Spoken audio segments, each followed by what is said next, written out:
장마철에 오후까지 피곤하실 텐데 예배당에 끝까지 남으셔서 예배드리시는 모든 성도님들에게 하나님의 크신 복이 임하실 것을 축복합니다.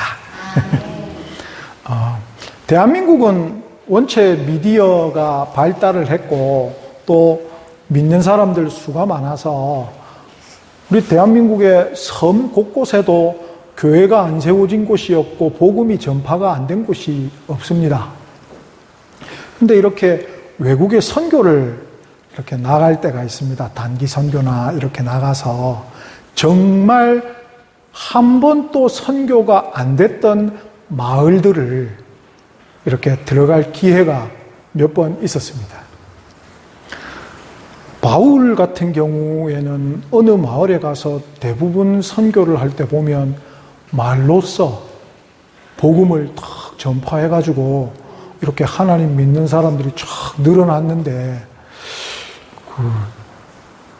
저는 그런 실력이 없는지 이렇게 선교 가서 말로 전하니까 뭐 그 다음날 오는 사람도 없고 없더라고요. 그래서 청년들하고 선교를 갔을 때 아유 하면서 먹을 거 가득 사갔습니다. 과자 같은 것들 가득 사가서 그냥 보이는 애들한테 그냥 오는 대로 계속 나눠줬습니다. 그러니까 한 사흘쯤 되니까 어떤 일이 일어났을까요? 그럼요. 저기서 로꾸로가 이제 남자 선생님들을 로꾸로라고 부르는데 로꾸로 왔다 이러면서 막 아이들이 달려오는데 그 눈빛이 그 간절한 눈빛을 한번 보셨어야 됩니다. 그런데 복음의 간절한 눈빛일까요? 아니면 우리 손에 들린 무언가를 보고 있는 간절한 눈빛일까요? 그런 것이죠. 그러다가 또 방법을 한번 달리 해보자. 예수님은 이렇게 어느 곳에 가시면 아픈 사람들부터 모아놓고 치료해 주셨잖아. 그럼 우리도 그거 한번 해보자. 그러니까 우리 애들이 걱정을 하기 시작하는 겁니다. 선교를 간 아들이. 뭐라고 걱정을 할까요? 목사님, 기도했는데 안 나면 어떻게 해요? 걱정을 하는 겁니다. 그 얘기를 들으니까 저도 슬 걱정이 되죠. 기도해 줬는데 안 나오면 어떡합니까? 근데 그래도 명색이 목사인데 얘들아, 성경에 낫는다고 되어 있다. 믿고 해보자. 그래서 기도를 했죠. 그리고 오셨던 분들이 얼굴에 별 이상 없이 그냥 가시더라고요. 그리고 또 한 며칠이 흘렀습니다. 어떤 일이 일어났을까요? 진짜 사람들이 나와서 옆집 사람들을 데리고 오는 겁니다. 아픈 사람들을 막 데리고 오는 겁니다. 가족 중에 아픈 사람, 옆마을에 있는 아픈 사람 막 데리고 오는 겁니다. 야, 놀랍구나. 그래서 다 이렇게 기도해주고 얼굴 보면 이 사람이 나았는지 안 나았는지 말은 안 통해도 알 수 있거든요. 두통이 심한 사람한테 기도해줬는데 두통이 나았어. 그럼 얼굴 표정이 좋아질까요? 안 좋아질까요? 좋아지잖아요. 얼굴이 탁 좋아지는 겁니다. 이쯤 되면 이제 복음을 전하면 되겠다 하고 막 하나님에 대해서 얘기를 했는데 그 다음날 되니까 안 오더라고요. 왜? 나았으니까 안 오더라고요. 그런 걸 보면 바울 선생님이 이렇게 전도하러 다니신 걸 보고 참 이분이 대단하구나. 정말 복음만 얘기해서 선포해서 교회가 세워지는구나. 어떻게 보면 데살로니가라는 지역에 3주, 전도 딱 3주 한 것이거든요. 그런데 그곳에 교회가 세워져서 데살로니가 전후서 편지가 그쪽에 가잖아요. 놀라운 일인 겁니다.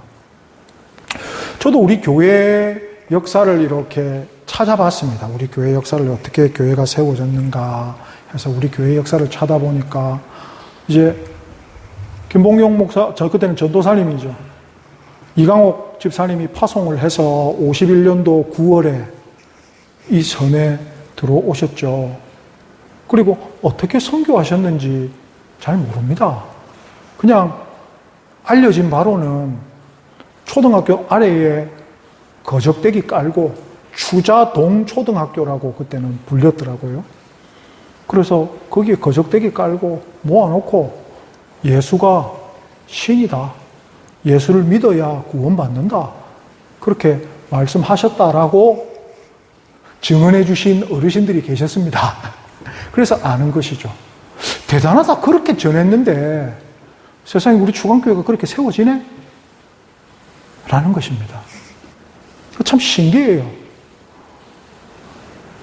듣는 사람도 신기하고 그건 믿는 사람도 신기한 것 같아요.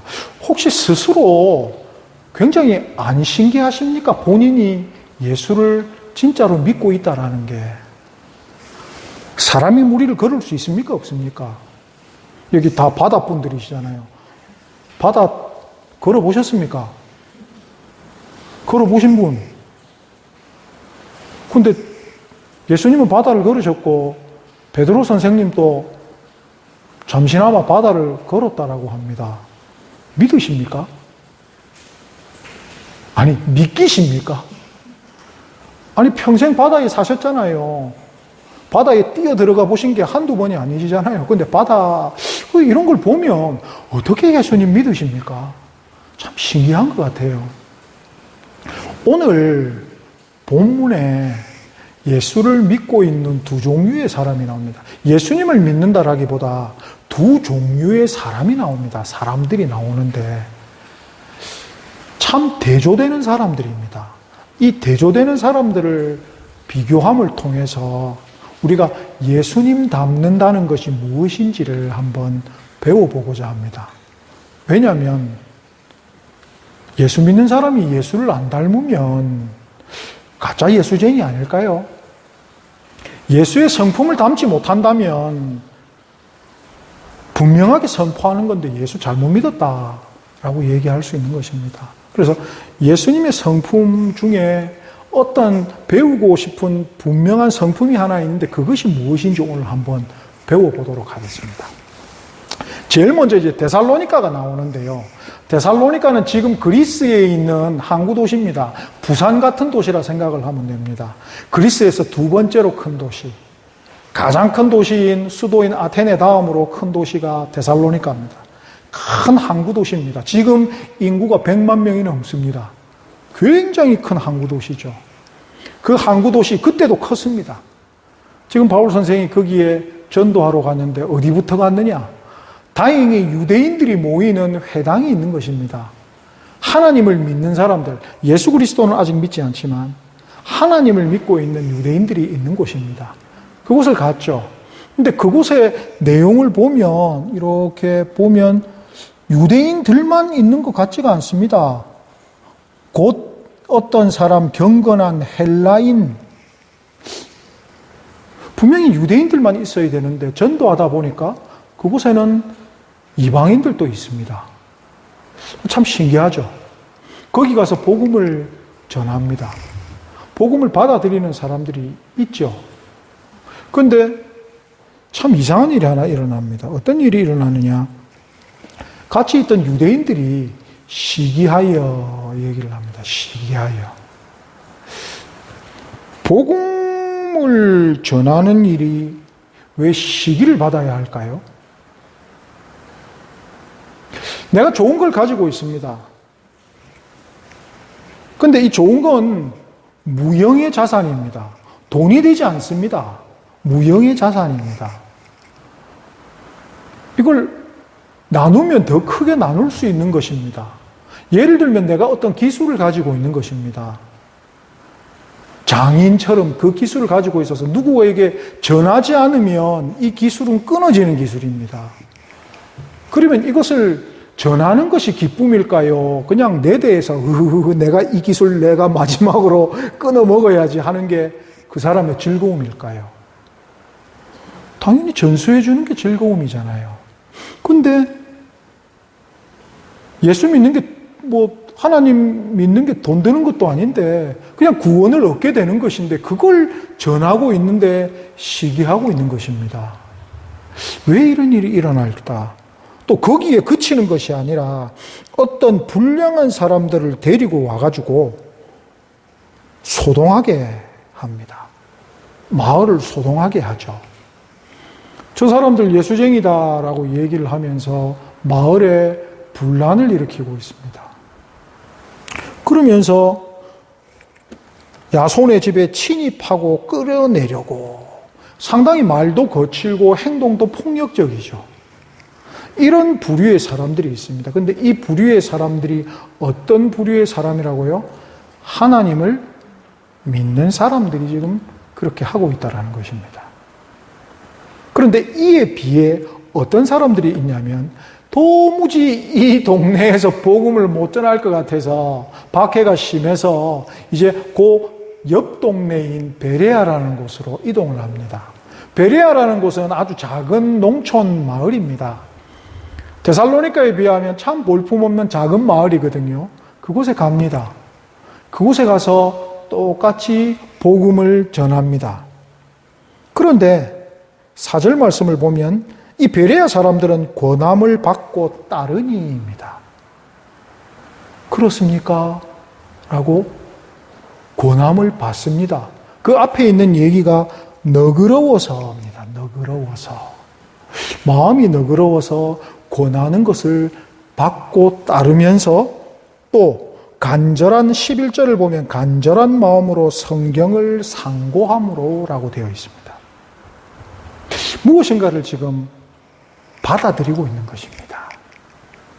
앞 사람들은 무엇인가를 안 받아들이고 있습니다. 하나님을 믿는 사람들인데 무엇인가를 안 받아들이고 있고 뒤에는 예수님을 믿지 않는 사람들이지만 무엇인가를 받아들이고 있습니다.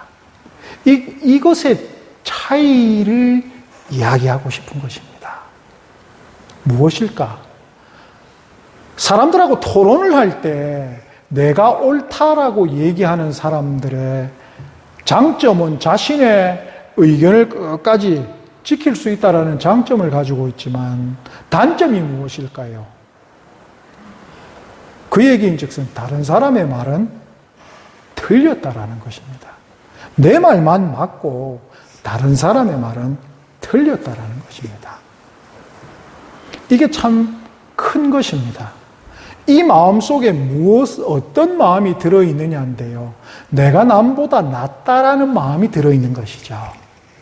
내가 너보다 많이 알아. 내가 너보다 공부 많이 했잖아. 내가 너보다 학력이 많잖아. 내가 너보다 인생 경험이 많잖아. 내가 너보다 낫잖아. 여기에 기반된 것입니다. 남보다 낫다라는 생각에 대비되는 단어가 뭐가 있을까요?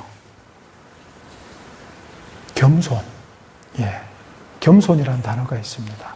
겸손이라는 단어는 예수님께서 나는 마음이 온유하고 겸손하니 나에게 와서 배우라라고 하십니다.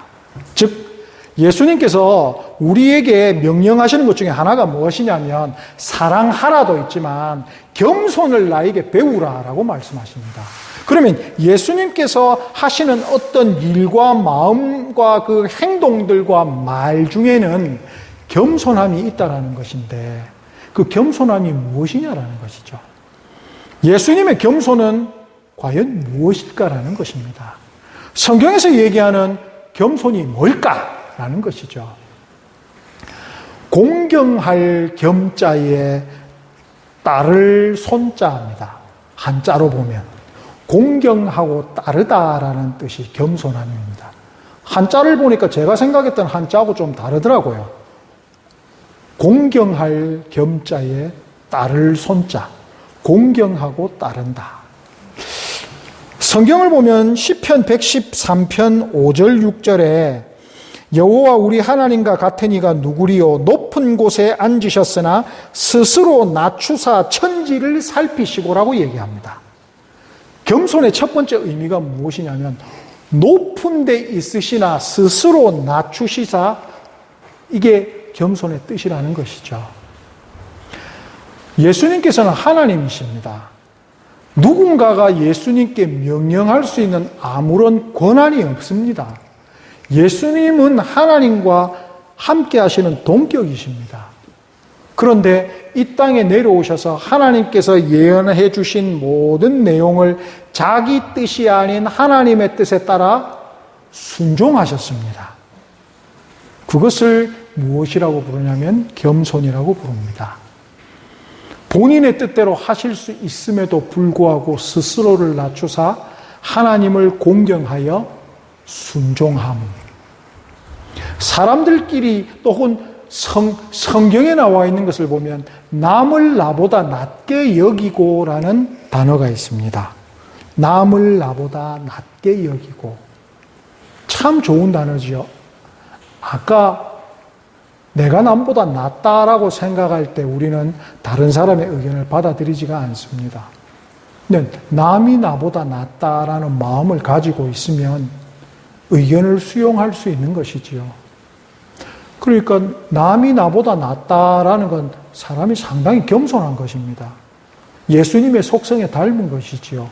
베레아 사람들이 마음이 너그러워서라는 것은 이게 예수님의 속성에, 겸손한 속성에 닮았다라는 것입니다. 그런데 무조건 남이 낫다라고 남 얘기만 계속 들으면 어떤 일이 일어날 수 있을까요? 사기당합니다. 그렇죠. 남 말 다 들으면 어떻게 될까요? 당연히 사기당하죠. 그런데 이 베레아 사람들이 복음을 받아들이면서 또 신기한 게 무엇이냐면 성경을 상고함으로 어떻게? 간절한 마음으로. 내가 지금 들은 것이 내가 바울이라는 사람한테 들은 것이 진짜 진리인가? 진짜인가를 확인하는 절차를 스스로 아주 간절한 마음으로 하고 있다는 것입니다. 이 당시에 성경이 구약 성경만 있었거든요. 그런데 구약 성경을 지금 이 사람들이 구해서 보는 겁니다. 누구한테 구했을까요? 유대인들한테. 지금 대부분 여기 나오는 사람들이 이방인들이거든요. 이 이방인들이 성경 구할 데가 어디 있습니까? 성경은 유대인들만 토라를 다 가지고 이건 우리 거 하고 가지고 있는데 달라 하면 잘 줄까요? 안 줄까요? 이거 지금은 성경 하나 사줘 하면 기쁜 마음으로 사줄 수 있죠. 이거 전부 다 손으로 뺏기는 겁니다. 손으로 뺏긴 필사본. 성경을 달라고 하면 성경을 손으로 다 쓰셔야 되는데 성경 그거 쓰는 것도 오래 걸리지만 다 쓰셨어요. 그거 누가 달라고 하면 주시겠습니까? 안 주시겠습니까? 못 줍니다. 내 손으로 이 성경을 뺏겨 쓴 걸 어떻게 줍니까? 못 주지. 아까워서. 혹시나 내가 빌려줄 테니까 너도 하나 뺏겨 써라 할 수는 있겠지만 그러면 성경을 잘 주지도 않을 건데 얼마나 베레아 사람들이 이 성경을 달라라고 끈질기게 얘기했을까요? 또 빈손으로 달라라고 했을까요? 아닐 겁니다, 아마. 야, 그 성경이라는 게 있다던데 내가 좀 돈을 줄 테니까 그거 나한테 한 권만 구해줄 수 있을까? 생각해보면 그리스 사람들, 유대 사람들은 지금 뭐라고 할까요? 식민지 백성이잖아요. 그에 비해서 그리스 사람들은 조금 더 뭘까요? 자기들은 유대 사람들보다 등급이 높다 생각하는 1등 시민이다 생각하거든요.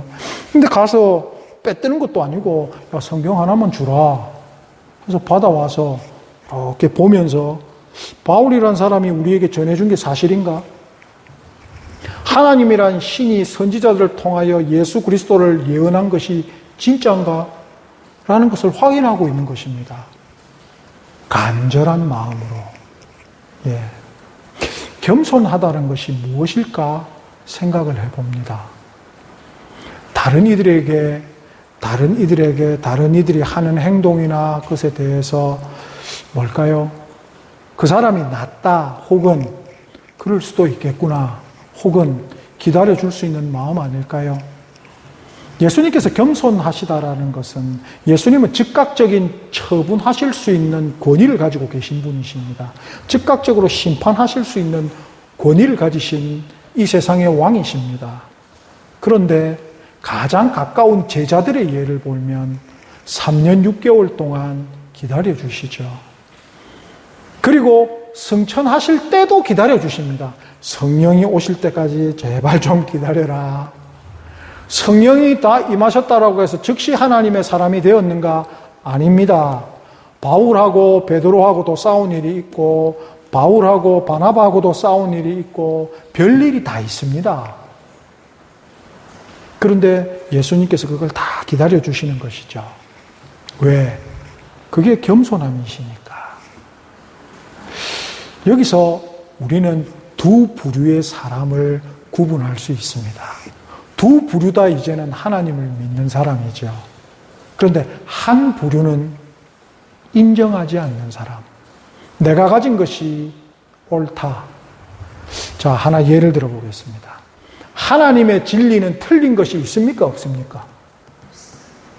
아니, 한번 대답해 보십시오. 하나님의 진리는 틀린 것이 있습니까? 없습니까? 없죠? 자, 그러면 하나님의 진리를 가지고 사는 성도들은 틀릴 수 있습니까? 없습니까? 없습니까? 있지요. 그걸 인정하자는 것입니다. 내가 가지고 있는 진리가 옳다 하더라도 예수님처럼 기다리셔야 한다는 겁니다. 내가 가지고 있는 것이 아무리 옳고 내가 당했던 상황들이 아무리 억울하지만 예수님보다 억울한 사람은 없습니다. 하지만 참고 기다리시는 겁니다. 왜? 하나님이 영광을 주실 때까지. 우리도 마찬가지입니다. 이 땅에서 억울하게 삽니다. 예수 믿는 것 때문에 억울한 일 많죠. 할 말 못하고 참고 살고 억울한 일 많죠. 끝까지 억울해야죠. 하나님이 부르실 때까지 억울하셔야 됩니다. 그게 예수님을 닮는 것입니다. 그게 겸손입니다. 베레아 사람들 보십시오. 모르는 사람이 와서 전하는데도 아하, 그렇습니까? 얼마나 점잖은 태도입니까? 옛날 성경을 보시면 너그럽다가 아니고 신사적이다라고 표현되어 있습니다. 옛날 성경 보시면 이렇게 세로로 읽으실 때 성경을 보시면 더 신사적이어서라고 되어 있습니다. 그게 겸손한 사람들의 삶의 태도입니다. 아, 그렇습니까? 아이고, 제가 한번 확인해 보도록 하지요. 아이고, 주신 말씀 참 감사합니다. 저도 한번 확인해 보겠습니다. 상대편이 틀린 말을 하더라도, 예, 물론 저도 성격이 그래서 누가 앞에서 틀린 말 하면 바로 지적합니다. 틀렸어. 어디 쳐다봐. 틀렸어. 저는 아주 구체적으로 지적해 줍니다. 어디 쳐다보면 그게 틀렸다는 게 나와 있어까지 얘기해 줍니다. 근데 그 마음속에 지적하는 게 결국은 내가 너보다 옳다라는 걸 얘기하고 싶은 겁니다. 내가 너보다 더 많이 안다. 혹시나 너가 잘못된 지식을 인하여 다른 사람들한테 해를 끼치거나 혹은 잘못된 지식으로 네가 잘못될 수 있는 그런 안타까운 마음에 없다라는 것입니다. 그냥 지적하는 거죠.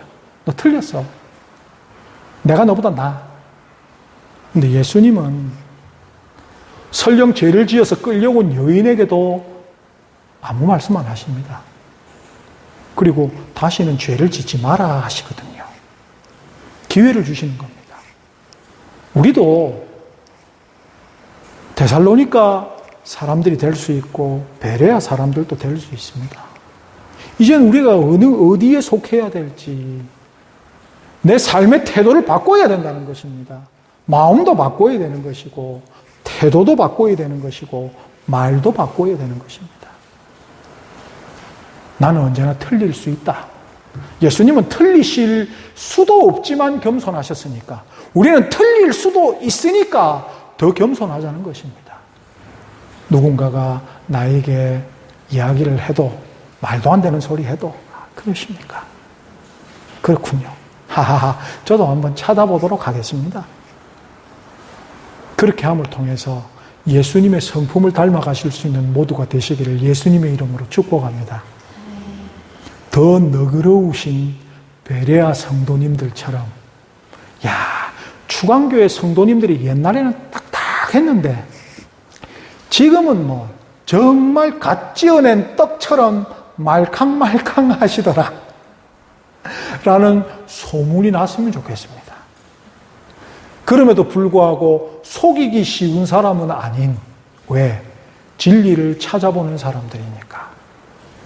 그래서 겸손함과 지혜를 동시에 갖추시는 성도님들 되시기를 예수님의 이름으로 축복합니다. 그래서 속하신 공동체를 하나님의 나라로 변화시켜 주시옵소서. 기도드리겠습니다.